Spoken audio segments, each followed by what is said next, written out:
Well, I realize that I'm between you and lunch right now, so probably about 20 minutes and some time for questions. You know, what we were talking about during the break was how the resuscitation practices have changed so much, and that has had a huge impact on patients. So I know at the beginning of my fellowship that we would massively resuscitate patients with crystalloid. 20 liters of crystalloid was not entirely abnormal. And we would kill patients. You know, we had patients without head injury who would herniate. We created ocular compartment syndromes and a ton of patients with abdominal compartment syndromes. And we don't see that anymore. We don't see that to the extent that we used to. And that's all a testament to the changes in practice as a result of new evidence that's come forward. So practices change and help patients, but I will say also that patients change, and sometimes we're caught off guard, and that's what this story is about. So this is a typical patient at the beginning of my fellowship. You know, a young guy, multiple gunshot wound to the abdomen, presents hypotensive and shock, goes straight to the OR, gets a lot of blood. We never knew anything about ratios then, but got a lot of blood, fixes liver, spleen comes out, bowels resected, in the ICU for a short length of stay, is on the ward for a few days, and ultimately goes home. Now, that was what I was trained to do when I first went into trauma. And this is why I did it. It was exciting. It was fun. It seemed pretty uncomplicated at the time. And this is what my life is like now. And it's very, very different. And it's challenging. It's much more challenging now. 72-year-old guy who is on his anticoagulants, and you have to be anticoagulated to get on a ladder. We know that. History of atrial fib, MIs, Plavix, and dabigatran. Has a subdural T-spine fracture, multiple rib fractures. Is in the ICU for weeks, lots of family meetings, conversations about where we're going, what would he want, and ultimately gets out, is on the ward for a while, gets pressure sores, has episodes of delirium, finally makes his way to rehab. And who knows what he looks like in the year after that. But this is what we're managing now to a large extent at most of our trauma centers, and I'm sure Arizona is no different, given probably a large retirement population here. And I would say that we're totally caught off guard. This is a deer in the headlights. And as a result of us not being prepared for this white tsunami, which actually was entirely predictable, the aging population was entirely predictable.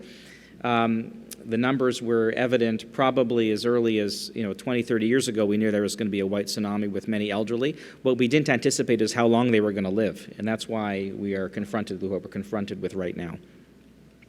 So where it's evident that we weren't prepared is in a lot of data that I'll show you over the next couple of slides. So this was a large prospective cohort study where we followed almost 15,000 patients cared for in about 69 hospitals across the United States, about 16 or 15 level 1 trauma centers, and the rest were sort of large community hospitals, not designated trauma centers. And what we showed in this study was that if you actually are cared for in a trauma center, you have a lower risk of death. And that lower risk of death persists for as long as 1 year after injury. So trauma centers saves lives. There's also evidence that trauma centers are cost effective, and trauma centers improve functional outcomes slightly compared to non-trauma centers. So that's the message that came out of this study. What no one talks about is the data that actually came out of this study. So what you see here is we considered elderly as age 55 and over for that study. But basically, the mortality reduction was great overall, 20% reduction in mortality if cared for in a trauma center, but it depended on how old you were. So for young patients, there was actually a pretty significant effect, 34% reduction in mortality, but the effect was actually much less evident in elderly patients, a 6% reduction in mortality, which wasn't significant. So really, trauma center care offered nothing to elderly patients. And I think it speaks to the fact that many of us were trained, many of us who are now trauma medical directors were trained in one paradigm, and the patients have changed. And we haven't necessarily accommodated, nor have our centers. So we have problems here. We also see this in the T-CURP report. So this is not an uncommon T-CURP report where actually things look pretty good, except anybody who's elderly, it looks like they have worse outcomes. So for those of you who are not familiar with this just shows the performance of a trauma center across many different types of patients. And basically, if the diamond is black, they're okay. If the diamond is red, they have a problem. So they have a problem with elderly patients. They have a problem with isolated hip fractures or geriatric hip fractures. Their outcomes are worse than expected. And we've seen this also when you compare outcomes of young patients versus elderly patients in trauma centers. The centers that are really good for elderly patients aren't so good for young patients and vice versa. So it's a different set of protocols, a different set of focus or different foci that's required if you want to take care of elderly patients in a way that optimizes their outcome. Okay, so just the skills that we have for young are different than the skills we need for the elderly. This is why we came up with the Geriatric Best Practices Guidelines, and actually there's many other guidelines that speak to geriatric care, perioperative surgical care, but this basically takes the guidelines together and focuses on a lot of different aspects of elderly care that is available on the web for free. The other thing is it's pretty evident that even those going through medical school now are not being prepared adequately. This was a nice editorial in the New York Times in 2009, and what Dr. Leipzig emphasized was that although it's a requirement to take pediatrics and obstetrics in medical school, most MDs are never going to deliver a baby, and most aren't going to take care of kids. There's really no compulsory component to medical education that focuses on the geriatric patient, although if you look at a surgeon's practice, it's at least 1/3 of our practice in many, many hospital days. So we're not being trained adequately for this. CMS, who should have a big interest in this, considering they're the payer for all these elderly patients, contributes $8 billion a year to care for these patients, but and for residency training, but actually has no mandate to push the fact that we provide good, high-quality care to elderly patients. So interesting how this plays out, and this is why we are where we are. She came up with minimum geriatric competencies for education and training. This was also known as the Don't Kill Granny list. And this is out there, but there's 8 different domains and probably like 30 different specific competencies, but basically how to take care of meds, how do you assess self-care, how do you screen patients for falls and gait disorders, how do you avoid the hazards of hospitalization, how do you deal with delirium, atypical presentations of disease in elderly patients, healthcare planning and promotion, and ultimately palliative care. So these are the competencies that we should all be very familiar with, and many of us aren't. The other problem is that there's pretty negative attitudes towards the elderly. So this is Sigmund Freud in the early 1900s, and he says, about the age of 50, the elasticity of the mental processes on which treatment depends is as a rule lacking. Old people are no longer educable. That's terrible. My mother's learned how to use a computer. I'm amazed. She's always on the web and really has come a long way in her last 20 years. That's the early 1900s. So what do we think of the elderly now? So this is a word cloud that came out of Australia. So anything with a picture of an elderly patient, they looked at, these are ads, they looked at the words that were being used around that patient, around the picture in the ad, and you can see that the dominant words are those that are bigger, and they're negative. Slow, forgetful, poor, frail, vulnerable, all negative connotations here. So this is in part some of the challenges we've had in addressing the needs of elderly patients because it's all negative. It looks like it's all bad. And when you look at a picture like this, an elderly, sad, black and white photograph, it looks sad. This woman looks like she's waiting to die. But this isn't the reality anymore. So these are the patients in color are those patients who get into trouble, or these are the people that get into trouble. Elderly patients now are healthier, they're more active, they're doing things that many of us would love to do but don't have the time, and they get hurt doing it. And we have to acknowledge that the elderly have changed. There's also evidence that the elderly today are different than the elderly 20 years ago. There's something called the Berlin Aging Study. And they published on a cohort of patients age 75 in the early 1990s, and they compared those 75-year-olds to 75-year-olds in 2010, 2013, so about a 20-year difference. And they found that 75-year-olds now are obviously much healthier, have a much greater life satisfaction, much happier, and much more active than 75-year-olds 20 years ago.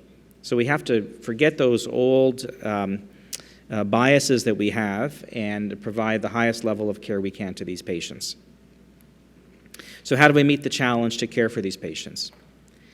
So we have to provide excellent trauma care. So all those things that you heard about today, yesterday, all are important. And we also have to avoid the hazards of hospitalization.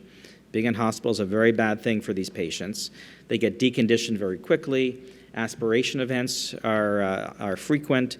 They fall in hospital, they fall getting to hospital, and they fall in hospital.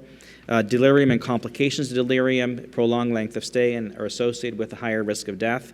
Pressure sores, and functional incontinence, which leads to family rejection. So family doesn't want to take them home anymore because they're incontinent, they have to go to a nursing home.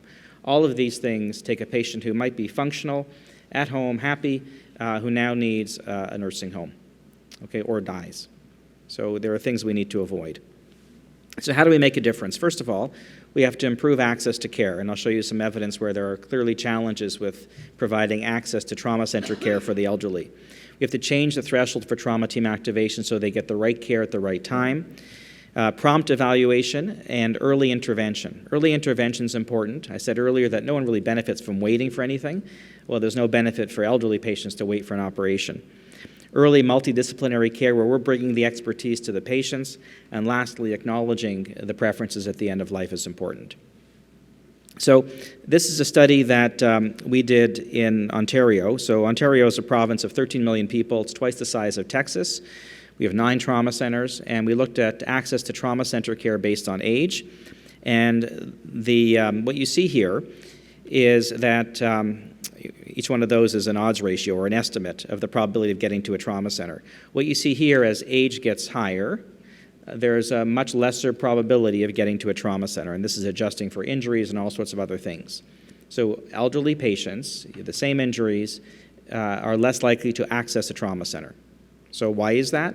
There was a bunch of reasons. I'll go into those soon. But elderly patients much less likely to get trauma center care, and this is consistent across every single jurisdiction that's ever looked at this. Elderly and also females are less likely to access trauma center care. Hard to know why. So in Ohio, they looked at this problem, and they thought, okay, let's actually liberalize the field trauma triage criteria so that if you're over 70, it's easier to get to a trauma center. So they actually liberalized it so that you didn't need a blood pressure of 90 or less. 100 or less would buy you trauma center care. You didn't need to have a GCS of 13 or less. 14 or less is okay. 14 is confused. There's lots of elderly who are confused, so you can imagine the numbers. And you didn't need 2 long bone fractures. 1 was sufficient. Also, if you had an injury in 2 body regions, that bought you a trauma center. If you were struck as a pedestrian, you went to a trauma center. And falls from any height with evidence of TBI would get you trauma center care. So they really changed the field trauma triage criteria in the state of Ohio to improve the probability or increase the probability these patients would get trauma center care. So before implementation, 44% of elderly injured patients met these criteria. After implementation, or after they developed the criteria, they knew that based on historical experience, that 58% of elderly patients would meet these criteria. So they fully expected more patients to get to a trauma center. What they found is they looked at 3 years, the old criteria, and 3 years with the new criteria. That after putting in place these more liberal criteria, no additional geriatric patients got to trauma centers. And there was no difference in mortality, and there was absolutely no effect. It's like nothing happened despite this introduction of very liberal inclusion criteria or triage criteria for elderly. And it's hard to know why. There is a sense that there is a little bit of ageism here. Again, that negative connotation around the elderly.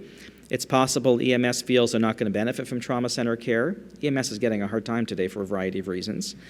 It's also possible that for those patients who are first cared for in a non-trauma center, the emergency medicine physician might think, this patient is probably not going to benefit from trauma center care, we'll keep them local. But there's also a possibility that patients actually prefer to stay closer to home. So for example, you might have someone with marginal injuries that might benefit from trauma center care, but their cardiologist is there, their family doc is there. They don't want to leave if they can communicate that.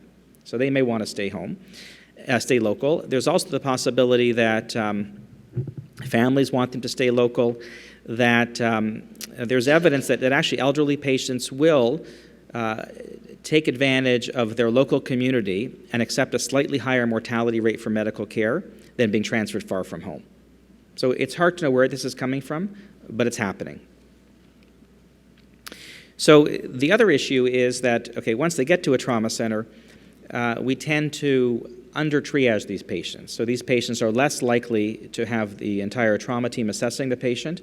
They tend to fall out of the criteria for trauma team activation. So again, this is another example of, if you look at this in any trauma center, there's a propensity to under-triage the elderly patient. And under-triage rates are twice as high in the elderly. This is a paper from 2007. It's consistent in 2010 and consistent with more concurrent papers.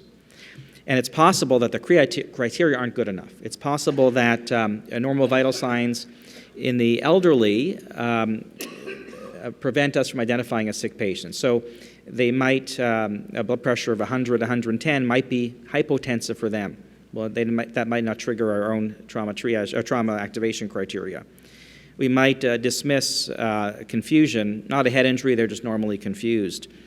If there's mechanism criteria in our trauma team activation process, then we have to acknowledge that with lesser mechanisms, there's a higher risk of severe injury just because they're osteoporotic and they have a limited reserve. And even with this limited physiologic reserve, they don't have an opportunity for us to miss injuries. They get sick very quickly, so we probably have to liberalize our trauma team activation criteria to make sure these patients are seen by the right docs and the right team, and interventions are prompt. There's a number of studies that focus on bringing an age criterion into the trauma team activation process. So Dimitriadis study from 2002 basically brought in age more than 70 and found that if you liberalize the criteria for activation with age more than 70, patients were intubated earlier, they had much better and earlier resuscitation, more prompt ICU admission, and about 20% lower mortality. Another protocol just developed and just published, it's called the A55. Basically, if you're 55 and over and anticoagulated, you're going to be trauma team activated. And the under-triage rates associated with that protocol went from 13% down to 2%. So it's important to liberalize your trauma team activation criteria for elderly or anticoagulated patients to make sure they're seen by the right team and evaluation and management is as prompt as it can be.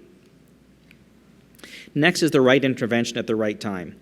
So it's important to resuscitate these patients before non-essential procedures, so secondary orthopedic procedures, for example, or anything that doesn't have to happen, they should probably be resuscitated first. These patients also don't tolerate prolonged, for lack of a better term, attempts at sorting out an operating room, sorting out the providers. They just need to be in the operating room. If they're bleeding, they need access to care immediately. They don't tolerate this with limited physiologic reserve. They also need to avoid prolonged operations. So the 12-hour orthorama is not a good idea for these patients. Early damage control or more frequent, smaller operations are probably the way to manage these patients. So they are resuscitated at each opportunity in the ICU environment. Here's a neat study that's called the hip attack trial, and this is an example of how no one really benefits from waiting. So this is a feasibility study. It was a pilot study done in the province of Ontario, where basically there was a commitment that patients with a hip fracture would get their operation within 6 hours of ED arrival. And that's challenging. The usual benchmark is about 48 hours. So patients were randomized to early intervention or standard. And early intervention means they had to be cleared by medicine first. They had to get an operating room quickly. Orthopedic surgeon had to be available. So we treated them like a heart attack. It was the hip attack trial. And how did they do? So those patients who received accelerated care had fewer complications, lower mortality, fewer MIs, pre-op and post-op, less major bleeding, less delirium, shorter hospital length of stay, and better functional index measure scores. So better functional outcome. Again, no one benefits from waiting in the hospital for something to happen. So it shows you that even this population of patients, and there's many such patients, that we can probably move the bar a little bit and focus not on a 48-hour benchmark, which is what's typically in the literature, but a 24-hour or 6-hour or 8-hour benchmark might be more reasonable. There's a large randomized controlled trial that's following this feasibility study that will give us a better sense of whether these findings are robust. It's also important to bring the geriatric expertise to patients. So the comprehensive geriatric assessment is an interdisciplinary process where a team gets together and evaluates the patient from every perspective, the medical needs, the psychological needs, the functional aspects, and then they provide as a result of the assessment, a coordinated plan to ensure the patient is functionally optimized and has the best chance of functional recovery. So comprehensive geriatric assessment has been extensively evaluated, and when you look at this, the most updated systematic review was just published. 29 randomized controlled trials with over 13,000 patients. A comprehensive geriatric assessment, which is time-consuming and requires a team to do it well, increases the probability of being alive and at home at 12 months by about 6%. So it does improve the probability of getting home. You're more likely to stay home if you've had the appropriate assessment and interventions. Whether this is a cost-effective intervention needs to be sorted out. I think based on this systematic review and some other data, the cost-effectiveness is marginal, only because of a limited lifespan of many of these patients, and functional outcomes are only so good. But this seems to offer benefit. In terms of identifying who would benefit from a geriatric consult, or at least a focused geriatric assessment, there's something called the ISAR, Identified Seniors at Risk tool. And if there's yes to 2 or more of these criteria, which I won't read, these patients would benefit from a geriatric consult. So this is in the geriatric guidelines for TQIP, available on the web as well. So innovative solutions to bring geriatric expertise and a focus on geriatric patients to trauma actually came out of Arizona. This is Dr. Mangram's G60 unit, established in 2001, and a few papers have come out of this. But these changes in process and coordination of care resulted in a shorter ED length of stay, shorter time to the OR, hospital length of stay was better, and mortality and complications were lower. In my old hospital, we set up what's called a proactive geriatric consultation process, so that anybody over the age of 75 would automatically be seen by a geriatrician, who's actually an advanced practice nurse and a geriatrician. And just by having them involved, there was a shorter length of stay, less delirium, fewer falls, and fewer discharges to long-term care. Okay, so when we started that service, it was a great idea. Now there's so many elderly patients, we can't keep up with this. The geriatrician can't keep up with the volumes, and I'm sure that's not a unique problem to our environment. But there's just more and more elderly patients, so we have to develop the skills to provide the same level of service to these patients, distinct from our expertise as a non-geriatrician. The other thing that's important to understand is what happens to patients down the road. So this is a neat study that was published just a couple of years ago, where they took 700 elderly patients over the age of 70, and they followed them for years. They took patients who had, they're randomly selected patients in that particular region. I think it was done through Yale. And they assessed the degree of disability for all of these patients based on these 3 domains. So activities of daily living, could they bathe, dressing, walking across the room, and so on. And they looked at mobility and a variety of other things. There's 13 things here total, and the higher the degree of disability, the higher the potential risk for bad long-term outcomes. So they took these patients, they followed them over time, and a number of patients ended up in the ICU for some reason or another. And they asked, okay, what happens to patients after they leave the ICU based on their prior function, based on the screening tool you see here? And this is what they found. So if you came in with minimal disability, which means only typically two things that were a yes on that list. If you came in with a minimal disability, a year later, after you leave the ICU, there was maybe a 20 to 30% chance of death or severe disability, but on the whole, you're probably still going to be minimally disabled. So if you went in minimally disabled, you're probably going to come out minimally disabled. If you went in moderately disabled, which is typically having more than 4 of those things on the previous slide, then you'd either have severe disability or death in about 65% of cases. So if you went in to the ICU at baseline with moderate disability, there's a good chance you are either going to be severely disabled or dead in a year. If you came in severely disabled, then life wasn't going to be good in the next year. You were either going to be dead or remain severely disabled. So this is important when you're prognosticating for patients. Their baseline functional status, distinct from their injuries, forget about their injuries, but their baseline functional status has a huge impact on what they're going to look like post-discharge and might guide discussions around end-of-life care. So to address this, we came up with the palliative care guidelines. This is available on the web as well. It probably just was published maybe 2 or 3 weeks ago, so it's fresh. But lots of good input on this in terms of how to address this in the trauma patient. And what's in that guide is a palliative care screen. And the palliative care screen divides patients into 3 groups. So you can have a negative screen, a Category 1 screen, or a Category 2 screen. The screen is based on how bad your injuries are, the degree of disability associated with those injuries, the previous functional status, and the answer to a surprise question. So your Category 1, if you've got bad injuries, but you otherwise could probably survive them, degree of disability, if a moderate disability, then you're Category 1. If you've got some frailty, you're probably going to be Category 1. The surprise question, you may or may not be familiar with the surprise question, but the surprise question is simply, would you be surprised if this patient was dead in a year? And that surprise question is about 70% accurate for predicting death.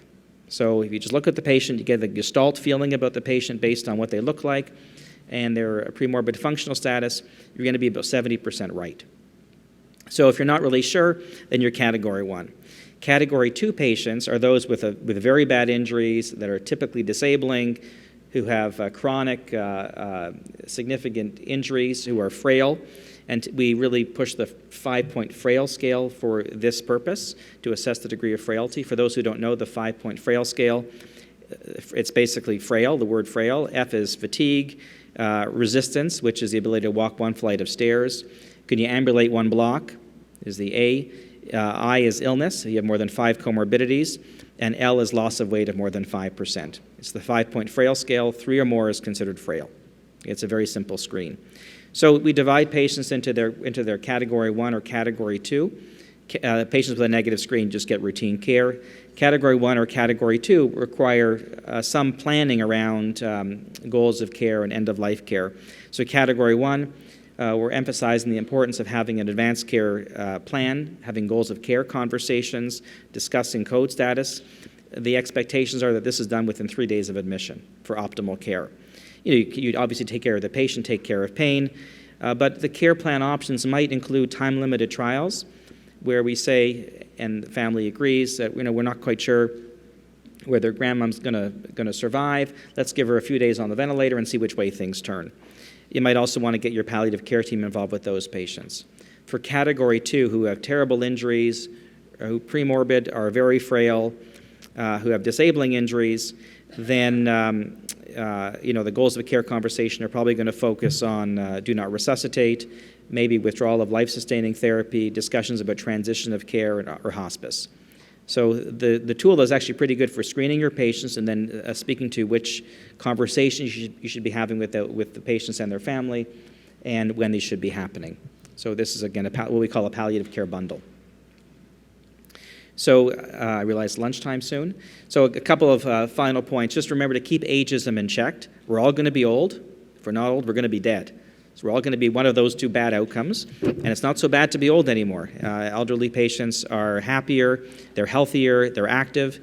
So I think we need to check ageism, check our own ageism if that's a problem at all.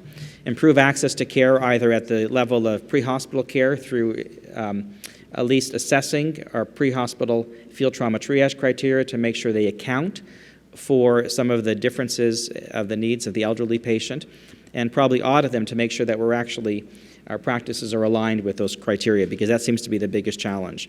Lower threshold for trauma team activation in their own centers, prompt evaluation, and early intervention. So again, no one benefits in waiting for an operation in the hospital. If they're there waiting for something, ask what are they waiting for. If the answer to that is an operating room, we'll find an operating room for them. Bring geriatric expertise to patients. And lastly, let's deal with patient preferences at the end of life. You should be thinking about how you're doing this in your own patient populations and make sure that you have the right structures and expertise in your centers to provide high-quality palliative care. And with that, I'm happy to answer questions as part of the panel, and thanks for your attention.